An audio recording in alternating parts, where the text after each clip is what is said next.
আজি এটা কথা কৈছে যে কোনো সাৰি যাব নোৱাৰে, এই ক্ষেত্ৰত কি ক'ব?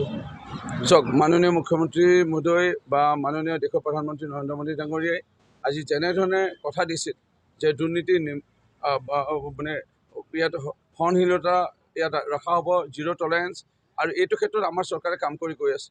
শেহতীয়াকৈ যদি চাব যায়, পৰীক্ষাৰ কাৰণে আগত মন্ত্ৰী বিধায়কৰ ঘৰলৈ আহিব লাগে আৰু সকলোৱে যাতে যে মন্ত্ৰী বিধায়কৰ ঘৰত গ'লে কিবা দিব লাগে, এই কথাবোৰ আছে, এই কথাবোৰ নোহোৱা কৰি দিলে। আৰু নোহোৱা কৰি পেলাই এতিয়া মোবাইলতে আবেদন, মোবাইলতে এডমিট কাৰ্ড, মোবাইল দেখুৱাই পেলাই পৰীক্ষা হলত বহি পৰীক্ষা দি পেলাই আজি নিযুক্তি পত্ৰ মোবাইলতে পাই পৰীক্ষা দিব পাৰিছে। চাকৰি বাকৰিৰ কাৰণে আবেদনত কোনো কাৰো ওচৰত যাব লগা হোৱা নাই। দুৰ্নীতিৰ ক্ষেত্ৰত যদি চাই, চৰকাৰী বিষয়া কোনো বাছি যোৱা নাই। ই যিকোনো ৰাজনৈতিক দলেৰ হ'ব পাৰে, ইয়াৰ কোনো আমাৰ নিজৰ দলৰ হ'ব পাৰে, কাকো ৰেহাই দিয়া নাই। সকলোৰে ওপৰতে যিটো আইনগত ব্যৱস্থা ল'বলৈকে লৈছে। সেইকাৰণে ষ্টক মাৰ্কেটত লৈ পেলাই যিটো বিষয় উত্থাপন হৈছে, এই ক্ষেত্ৰত আৰু যোন ব্যক্তি আছে এই ফ্ৰড কৰা, এনেকুৱা নিশ্চয় কাৰেক্ট কৰি পেলাই উচিত ব্যৱস্থা কৰিব। আৰু মোৰ দৃঢ় বিশ্বাস, ৰাইজৰ প্ৰতি যিটো অন্যায়, এই অন্যায় কেতিয়াও আমাৰ চৰকাৰে গ্ৰহণ নকৰে। এতিয়া দেখা গৈছে যে উজনি অসম উত্তাল হৈ পৰিছে বহিৰাগত আৰু মিয়াক লৈ, এই ক্ষেত্ৰত কি ক'ব আপুনি? 33টা জনগোষ্ঠীয় সংগঠন, মানে 33টা সংগঠনে ইতিমধ্যে মই আদৰণি জনাইছোঁ। আৰু প্ৰকৃত অৰ্থত এই পদক্ষেপ আমি বহুত আগতে ল'ব লাগিছিলে, বা এই 33টা সংগঠনে নহয় আৰু বহুত জাতীয় সংগঠনে আমি আগৰ পৰাই আমি আগবাঢ়িব লাগিছিলে এই কামত। আজি চাব গ'লে নামনি অসমৰ যি পূৰ্ববংগীয় এচাম মিয়া মুছলমান লোক আছে, স্পষ্ট ওলাই পৰিছে। আজি শেহতীয়াকৈ এটা ছবি, পাপু বৰা বুলি নিজকে চিনাকি দি আজি আমাৰ এগৰাকী খিলঞ্জীয়া এগৰাকী ভগ্নী, 14 বছৰীয়া এগৰাকী ভগ্নীক আজি পলায়ন লৈ যাব বিচাৰিছে। মই তিয়ক থানাত গৈ পেলাই মই ল'ৰাটোকো চাই আহিছোঁ, মই আমাৰ এই ভগ্নীগৰাকী 14 বছৰীয়া তাইকো চাই আহিছোঁ। পিংকু বৰা বুলি নিজকে পৰিচয় দি ভুৱা উপাধিয়ে মিয়া মুছলমান এই যুৱকজনে আমাৰ এগৰাকী খিলঞ্জীয়া ভগ্নীক পলায়ন কৰি পেলাই লৈ যাব লৈছে।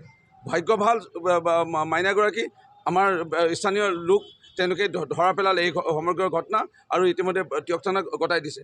এই যিবোৰ হৈ আছে, এই সাহস কেনেকৈ পাইছে? সুযোগ ক'ৰবাত আমি দিছোঁ নেকি? আমি কাম কৰিবলৈ তেনেকুৱা সুযোগ দিছোঁ নেকি? আমি যদি কাম কৰিবলৈ সুযোগ নিদিওঁ মিয়া মুছলমান লোকক, ক'ৰবাত যদি এই কামবোৰ আমাৰ মানুহে নিজে জড়িত হৈ পেলাই কৰে, তেনেকৈ সুযোগ নাপাব। সেইকাৰণে ক'ৰবাত আমিও সজাগ হোৱাটো প্ৰয়োজন, সাৱধানৰ হোৱাটো প্ৰয়োজন, আৰু ইয়াৰ দূৰদৰ্শী এটা চিন্তা কৰাটো আমাৰ খুব প্ৰয়োজন। এইকেইটা দেখা গৈছে যে আপুনি যিটো ভোজপুৰী গীত গাইছিলে বিধানসভাৰ চৌহদত, শৃংখল চলিয়াই আপোনাক এজন অসম বিধানসভাৰ জকাৰ বুলি কৈছে, কি ক'ব আপুনি? মই তুমিচিত বিটি মোৰো জানো, আৰু তেখেতে যিটো জকাৰ বুলি কৈছে, ভাৰতবৰ্ষ আমি সকলোৱে জানো হিন্দু ৰাষ্ট্ৰ, আৰু আমি হিন্দুৰ লৈ পেলাই এটা হিন্দী যদি মই এটা ভজন গাওঁ আৰু ভগৱানৰ কৃষ্ণৰ নামত আৰু মা ৰাধাৰ নামত যদি মই গাওঁ, সেইটোকে যদি জকাৰ বুলি কয়, ই আৰু কেইদিনমানলৈকে থাকিব টিভিত দবদবাই, তাৰ কেইদিনমানৰ পাছত তাৰ ভগৱানে তাক বিচাৰ কৰিব। মই এই শৃংখল চলিয়াকে একো নকওঁ, তাৰ বিচাৰ ভগৱানে কৰিব, ঈশ্বৰে কৰিব। যদি ভগৱানৰ নাম লোৱাটো যদি কিবা এটা হয়, থাকিল কথা তুলনাত শৃংখল চলিয়া এটা সকলোৱে ইতিমধ্যে গম পাইছে যে এটা মানে নটংকী বাজ বা এটা নাটক কৰা এটা লোক, এটা নাটক, এটা অভিনয় কৰা লোক। আৰু মই কোন এইটোও চবেই জানে। সেইকাৰণে মই 5 বাৰ মৰিয়নি সমষ্টিৰ বিধায়ক, এজন জনপ্ৰতিনিধি, তেওঁ নাটক বাজ কৰা এটা লোক ইতিমধ্যে সকলোৱে গম পাইছে। সেইকাৰণে তেওঁক আৰু বেলেগকৈ মই পৰিচয় দিব নালাগে, তেওঁৰ পৰিচয়।